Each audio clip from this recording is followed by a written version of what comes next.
And this, the thoughts that came to mind at the time was initially, I was not surprised, of course, because as I said, Portugal is not a democracy. It's a democratic, in air quotes, dictatorship.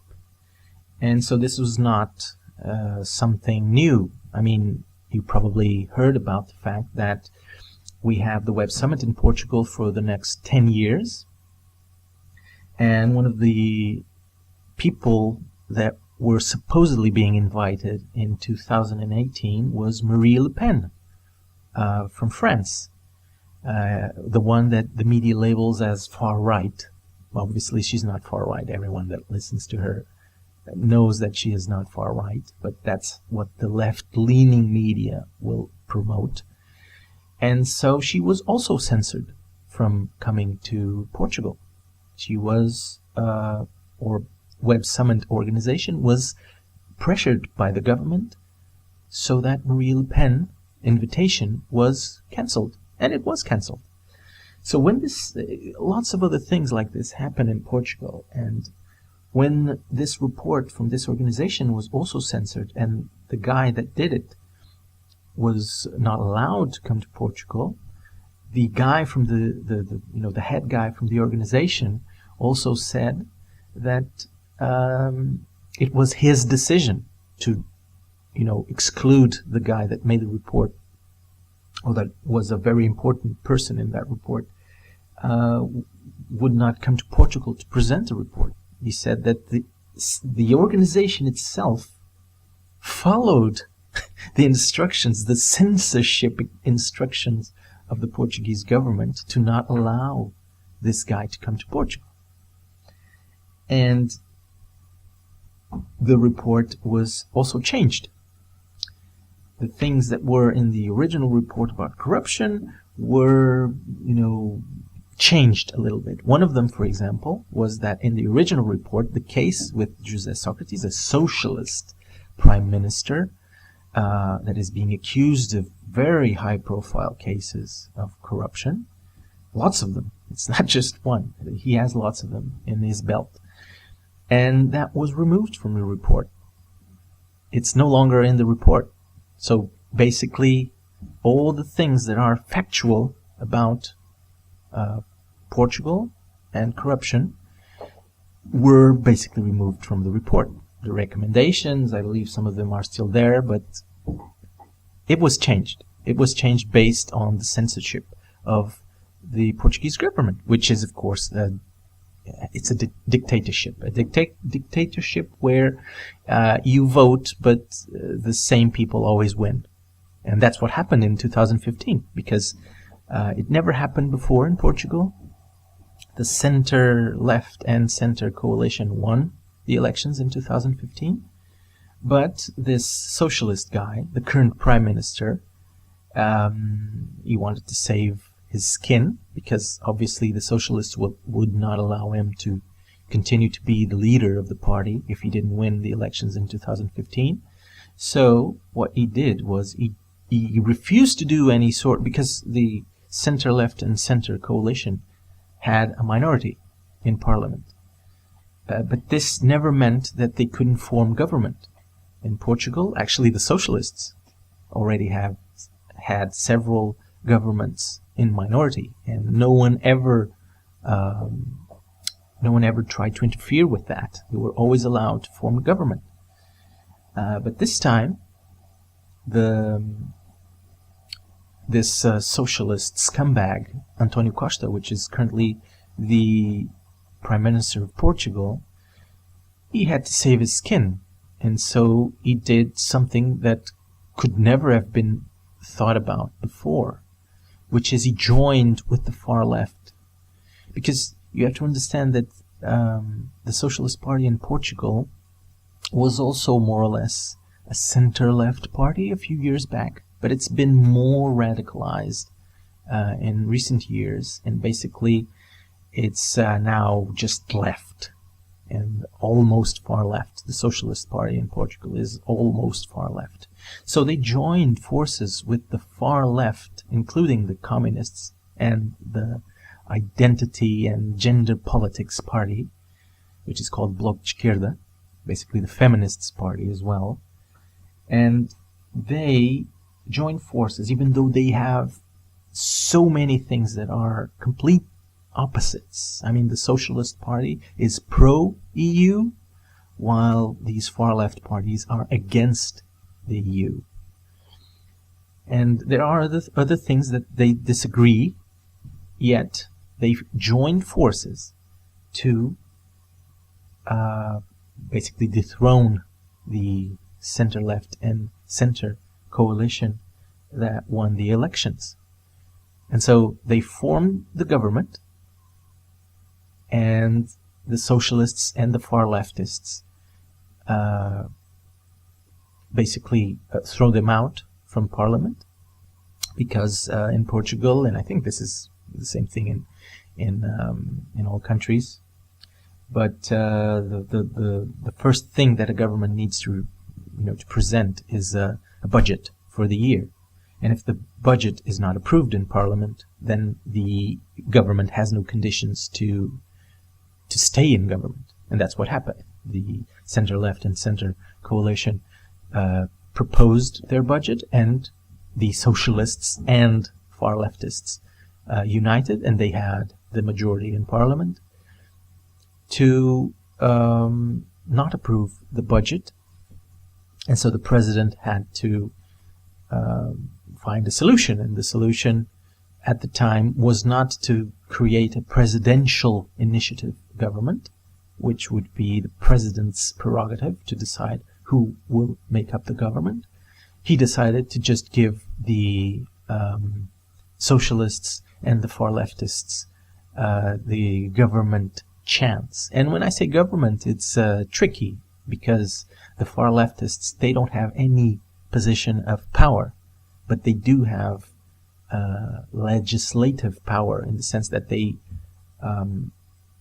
they say, or they approve what the socialists want to approve, in exchange to pushing some of the far left measures. For example, one of them is that a kid with 16 years of age can now change sex in Portugal. And this is one of the things that were approved in Portugal.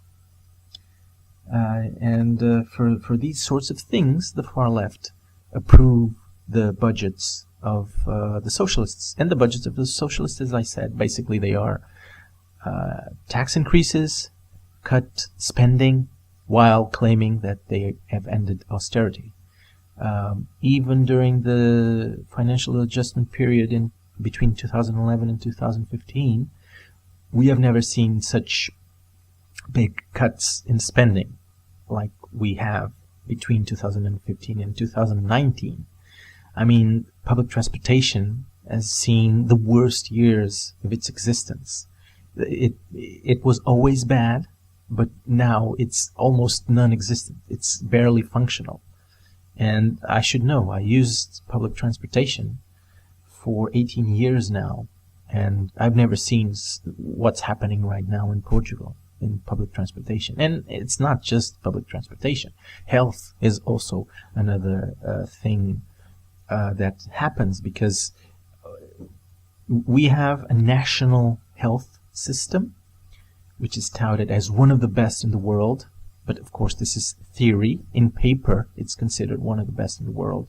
In practice, of course, it doesn't work. And there's never enough money. There's never enough resources to handle it. And the conditions have gotten far, far worse with this government, because they just cut money from everything without, doing proper governance. They have no idea what they're doing. They're just cutting because they want to shine in Brussels. They want to present, I had this deficit in mind, and here it is. This is the deficit that I'm presenting. Because they are simply cutting to reach those values. They don't care. They are not governing the country. The only thing that they do, which is outside of cuts, is give their clienteles money. They give their clienteles money so that those clienteles, like the public servants, which are the first-rate citizens in Portugal, they have all sorts of good things thrown their way. They work less hours during the week. They have higher wages. They even have higher minimum wages than everyone else. They have better retirement conditions. They can without penalties, because if you retire early, usually you have penalties. But public servants have some special measures that allow them to go into pre-retirement earlier and still do not have penalties. And they, as I said, they have less hours to work during the week. So, they're first-rate citizens, and they always get all sorts of good things thrown their way, while everyone else just gets lower wages and higher taxes. That's Portugal. And all of this is done by socialism. Socialism coupled with corruption. And sometimes I watch some of, news from other countries, namely the United States, and I see these people pushing for socialism in the United States. And it's hilarious to watch, because it's another example of what I usually say when I talk about socialism. Socialism or left-leaning policies are a virus. They are an infection that destroys countries. It destroys everything where it's implemented. And yet, and there's no success example in the world for these policies to work, because when you look at certain countries that may be considered socialists, even though they aren't really socialists, but even if they follow certain socialist policies, but are rich, when you go back in their history, they got rich because they completely followed other policies other than socialism.